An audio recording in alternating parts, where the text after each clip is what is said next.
Alors, ce 18 juin, on va célébrer, honorer, commémorer la grande mémoire de Napoléon, un héros national, bien sûr. Qu'en déplaise aux menteurs sophistes de gauchias ou aux islamo-francophobe qui en fait manipulent l'histoire de A à Z pour aligner dans une idéologie égocentrique qui n'a rien à voir avec la vérité, qui n'a rien à voir avec les faits et la grandeur de ce monsieur.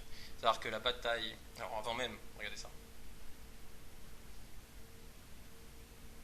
ça c'est de toute beauté, dans la bataille d'Arcole en 1796, bien sûr, savoir que c'est une bataille qui est iconique et symbolique, qui démontre en fait la grandeur de caractère de Napoléon, parce que en gros la bataille, ça pataugeait, les troupes françaises commençaient un peu à être démoralisées, parce qu'il y avait un pont où l'ennemi était situé et ils n'arrivaient pas à le prendre. On peut imaginer comment ça peut être démoralisant. Napoléon, qu'est-ce qu'il fait? Il prend l'étendard, il charge en première ligne. En première ligne, il fonce sur le pont. Alors là, la première ligne, les soldats sont extatiques, ils hurlent, ils vont comme des lions, et ils prennent, c'est plié en 2 minutes. En 2 minutes, c'est plié, le pont est pris. Voilà, c'est absolument fantastique, pendant que le général adverse, il est au fond. Parce que tous les autres généraux, ils étaient au fond dans la petite tente du général en train de se cailler. Maintenant, Napoléon, lui, il était en première ligne, tout le temps autour de ses hommes, prêt à se prendre des boulets de canon dans la tête à tout moment. C'était vraiment un homme remarquable et honorable. Alors, aïe, aïe, aïe, aïe. Alors déjà, c'est hypocrite, c'est un double standard et c'est complètement mensonger. C'est complètement hors sol en fait. C'est vraiment en fait un double standard mais épique. Alors voilà, déjà tout ce qui fait l'esclavagisme, je veux dire l'esclavage à l'époque. Donc déjà, il y a toutes les nations européennes, il y a l'Empire ottoman, il y a les royaumes africains, il y a les réseaux arabes, il y a les réseaux asiatiques. Alors, déjà savoir faire une nuance. Parce que Napoléon, à la base, lui, l'esclavage, c'est uniquement pour des raisons économiques. C'est juste uniquement en fait parce qu'il a une coalition de monarchies autour de lui qui sont anti-populaires, anti-révolution, qui haïssent ce qu'il représente, qui en fait il représente la libération du peuple contre la monarchie. Et donc tu as une alliance de monarchies européennes qui veulent l'oblitérer. Donc littéralement qui veulent pulvériser. Et donc l'esclavage, quand il le réinstitue en 1802, c'est uniquement pour pouvoir résister contre ces hordes de monarques et de nobles rageux. Maintenant, concrètement parlant, c'est uniquement de l'esclavage économique, il n'y a pas d'esclavage sexuel. Quand déplace aux Cochias, tous ces pays et aux cultures qui ne sont pas européennes pratiquaient de l'esclavage sexuel en plus de l'économique. Et dans l'esclavage sexuel, les Maghrébins, par exemple, les Corsaires maghrébins, les barbaresques, ils ont kidnappé 1,25 million de femmes françaises et italiennes sur les côtes. Alors déjà, ils brûlaient le village, tuaient tous les hommes, et puis après, ils prenaient des belles femmes italiennes et françaises, ils les ramenaient à Alger, qui était le plus grand marché d'esclaves blancs au monde, et puis ils le vendaient au plus offrant, après avoir fait une petite charada, bien sûr. Et le sort de ces françaises et italiennes, c'était qu'elles allaient être violées chaque jour voilà, au désir de ces hommes qui les ont kidnappés et qui les tortureront, non seulement psychologiquement, mais sexuellement pendant le restant de leur jour. Voilà, c'est ça. Et d'ailleurs, c'est pour ça qu'il y a certains phénotypes européens qui se sont immiscés légèrement dans ces régions-là, et des fois, certains représentant certains traits un peu plus européens, un peu plus blancs, un peu plus, on va dire, clairs de peau et d'yeux. Mais bref, tout ça pour dire que c'est pas les seuls. Les Ottomans aussi turcs, c'est 3,5 millions de femmes esclaves et enfants. C'est yougoslaves principalement, grecs, un peu caucasses et aussi principalement des chrétiens de Méditerranée. Voilà. Savoir qu'à la bataille de Constantinople, quand les Ottomans ont pris Constantinople, il y avait des femmes chrétiennes qui se faisaient violer sur des crucifixes à répétition par des dizaines d'hommes. Voilà un peu la peinture historique de l'époque. Maintenant, il faut savoir. Il faut savoir quoi? Que Napoléon, dans sa cohérence de ce message, dans cette cohérence d'esclavage purement économique, et purement en temps de guerre, il avait déjà montré sa cohérence à travers Malte en 1798. Donc à Malte, qu'est-ce qu'il fait? Il libère l'île et en fait, il abolit l'esclavage sur cette île et il libère 2000 esclaves turcs. Donc première preuve. Deuxième preuve, c'est le décret du 29 mars 1815. Donc la guerre contre les monarchies n'est absolument pas finie. Donc ça va être un sacrifice pour son armée, ça va être un handicap stratégique militaire, mais il décide d'abolir l'esclavage en donc 1815 pour tous les noirs dans les colonies françaises et les ports français. Donc c'est absolument magnifique, c'est vraiment c'est un acte que personne d'autre n'a fait, ni les sultans, ni le Genghis Khan, ni les Romains, ni les Africains, ni personne d'autre, quand ils étaient à l'opposé de leur empire, ont décidé d'abolir l'esclavage alors qu'ils étaient en pleine guerre. Et ils l'ont même pas fait en pleine paix, donc voilà. Poutré. Alors il faut savoir aussi que la culture juridique napoléonienne, elle permettait en fait d'avoir de la jurisprudence et de la réglementation par rapport à l'esclavage, et il y avait un contrôle accru de l'État. Parce qu'en fait, à la base, lui, Napoléon voulait le faire purement pour des raisons économiques et haïssait toute cette noblesse qui n'était des fois même pas française, qui était transnationale, si voilà, vous voyez ce que je veux dire, et qui en fait profitait justement de conditions absolument sordides et profitait de leur position de pouvoir. Lui, Napoléon voulait uniquement pouvoir avoir la capacité de défendre sa cause existentielle de la révolution tout en respectant au maximum du possible. Et donc c'est pour ça qu'il était toujours derrière ces élites-là coloniales. Alors, petit message de l'histoire vraie.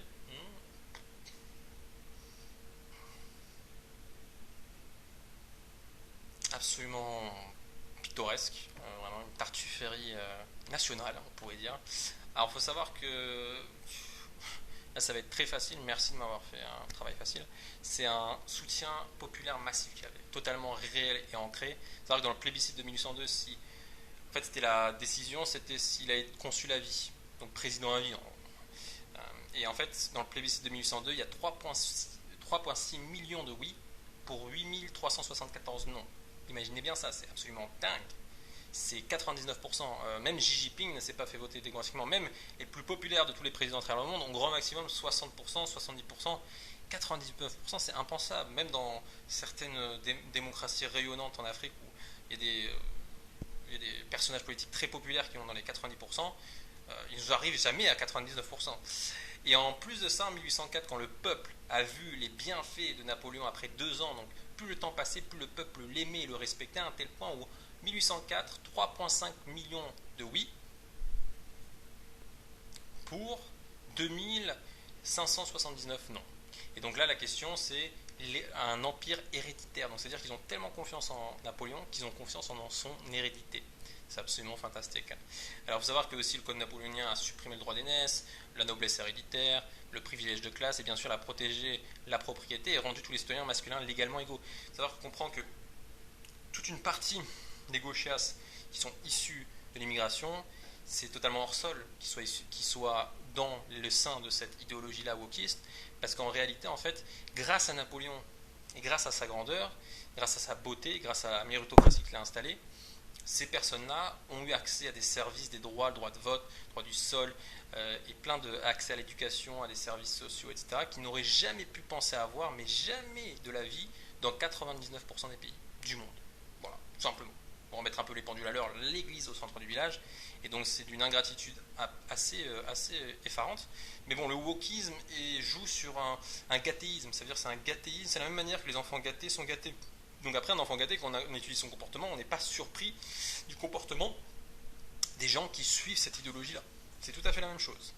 Alors, il faut savoir que la Légion d'honneur fut fondée en 1802, donc 48 000 personnes du peuple qui ont été célébrées dans leur acte théorique par la France par le décret de Napoléon. La noblesse impériale, il faut savoir que c'était limité à 3 000 personnes, c'était 60,9% de militaires, 60% de bourgeois. Donc ça a balayé tout la tyrannie de la nobilité, de la noblesse moyenâgeuse et féodale. C'est-à-dire qu'il a modernisé le droit, le premier grand code civil moderne, stabilisé la France après la terreur, créé des institutions durables, Banque de France, préfet, lycée. Il était adoré par son peuple. Il était tellement adoré par son peuple que quand il est retourné d'exil à l'île d'Elbe, il est arrivé sur la côte française du sud-est, il a pris la route napoléonienne, par grâce, on connaît Valence, et en fait, il est arrivé avec une poignée d'hommes, et très vite, très très vite, exponentiellement, des foules se sont ralliées à lui, sont gravité autour du grand homme, et ont acclamé son nom à un tel point, à la fin, c'était un bain de foule gigantesque, une horde de Français qui étaient en plein d'extasie pour cet homme et pour ce qu'il représentait. Alors Maxence,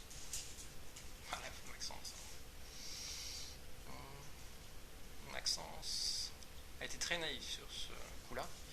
Il n'a pas su ce qu'il allait recevoir. Mais on va être un peu clément avec Maxence parce que le prénom est pas si moche, même si le commentaire. Ouais, il voit pas très. Donc bref, la codification moderne du droit, Code Napoléon simplifie les lois, réduit les privilèges féodaux, uniformise le droit, protège la propriété, les contrats, bien sûr. Alors à l'époque, vous savez, les rois de l'époque et la noblesse de l'époque pouvaient prendre les terres de quiconque, pouvait faire de quiconque ce qu'il voulait et leur prendre toute propriété. En fait, même le concept de propriété n'était que valable pour la noblesse et les rois. Et par un certain degré la bourgeoisie, mais même à un certain degré. Donc là, ça protège vraiment la classe populaire avec des vrais droits, propriété et contrats, juridisme et jurisprudence. Il renforce l'égalité ici masculine, bien sûr, évidemment, et même ses ennemis ont repris ses concepts, ses innovations et ses réformes, tellement que c'était bon. Même les Anglais. Même les Anglais. Qu'est-ce que tu peux te dire? Les Anglais, ils pensaient qu'il était petit, mais ils ont quand même pris ces grandes réformes. Alors, d'ailleurs,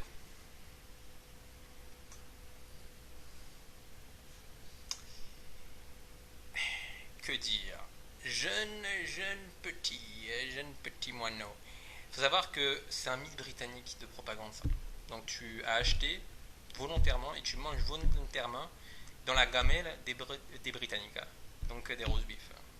C'est un exploit, vraiment un exploit. C'est de toute beauté. Alors il faut savoir qu'un fait, c'est que Napoléon faisait 1m68 à 169. Fait. La France, en moyenne, les hommes faisaient 1m62 à 65. C'est un fait. Donc il mettait en moyenne un bon 7 cm à ces hommes, voire 5 cm. En Angleterre, la taille moyenne, c'était 1m67. Donc il mettait 2 cm même sur ceux qui disaient qu'ils étaient petits. Fait. Et puis l'Europe globale, c'était 1m64 à 67, donc il mettait même jusqu'à bon 5 cm à l'européen moyen. Donc avec son chapeau, imaginez un peu le personnage. C'est pour ça que quand il était sur le terrain, il avait le respect de tous ces hommes.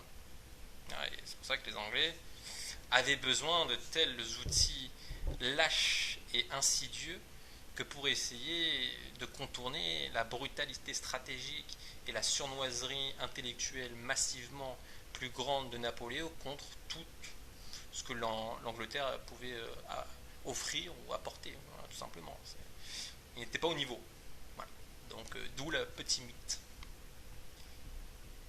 Alors maintenant, on va avoir 5 points de grandeur à garder pour la fin, en toute beauté. Alors déjà, le code civil, savoir que c'est même la fondation juridique pour beaucoup de pays au jour d'aujourd'hui. Il y a la méritocratie, bien sûr, qu'on a bien sûr évoquée. On sait de qui on parle et pourquoi on en parle. Et on sait à quel point elle est utile, belle et une chance. Dites merci, vous devrez dire, vous pouvez dire Ave Marie le matin, mais aussi dites Ave méritocratie, Ave Napoléon. Ça serait plutôt redevable, et plutôt juste et cohérent. Voilà. Après la réorganisation de l'État, bien sûr, Banque de France, lycée, préfet, génie militaire. Il faut savoir que même au jour d'aujourd'hui, on étudie encore ces campagnes. Voilà, tout simplement. Et puis l'héritage culturel colossal. C'est un héritage culturel colossal. On ne peut pas honorer, comprendre, respecter et aimer la France sans honorer, comprendre, respecter et aimer Napoléon Bonaparte. CQFD.